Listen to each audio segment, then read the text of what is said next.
بص بقى يا صاحبي، بعد ماتش الزمالك وبيراميدز النهارده الزمالك كسب 1-0. انا جبت قطرين وحطيتهم على سكه واحده في وش بعض. عندك الماتش بتاع الاهلي وبيراميدز الماتش اللي جاي، انتوا حرين بقى، ولعوا في بعض انتوا الاتنين. الاهلي كسب في مصلحتي، بيراميدز كسب برضه في مصلحتي، اتعادلتوا انتوا الاتنين وطيرتوا بعض في مصلحتي اكتر واكتر. وانا صعبان عليا الاهلاوي النهارده اللي كان قاعد مستني الزمالك وبيراميدز يتعادلوا عشان يستفاد. الحمد لله اديك اتحرق دمك، ان شاء الله يتحرق دمك الماتش اللي جاي برضه. لكن انا عندي ملحوظه على معتمد جمال. مبروك الثلاث نقط مهمين، مبروك كسبنا.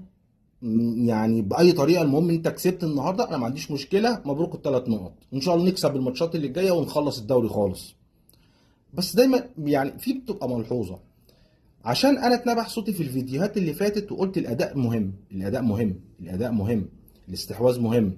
انا عارف ان هو ماتش تقيل النهارده، دايما بتلعب على التحولات، ما عنديش مشكله. النهارده الراجل بتاع بيراميدز ده والله بجد معلم. ما كسبش بس هو معلم. جه في الشوط الاولاني ساب لك الاستحواذ وساب لك الكره وفجأة مش انت بتلعب على تحولات، امسك الكره ورينا هتعمل ايه. ما عرفتش تعمل حاجه.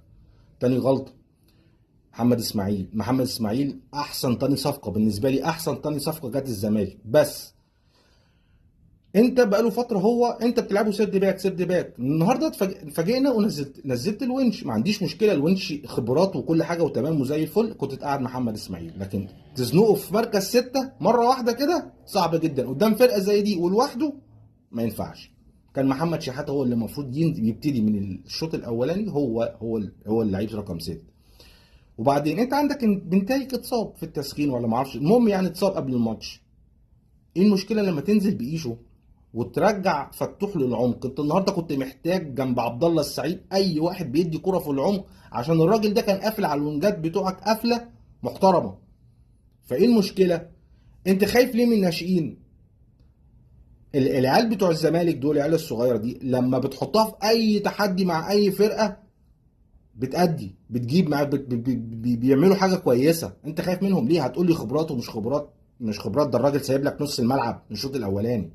اي نعم انت جيت في الشوط الثاني وعالجت القصه دي، ولما عالجتها الاستحواذ جالك وعملت كام هجمه والدنيا ظبطت.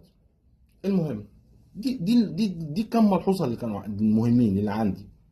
مطلوب الماتش بتاع انبي ده اهم من ماتش الاهلي.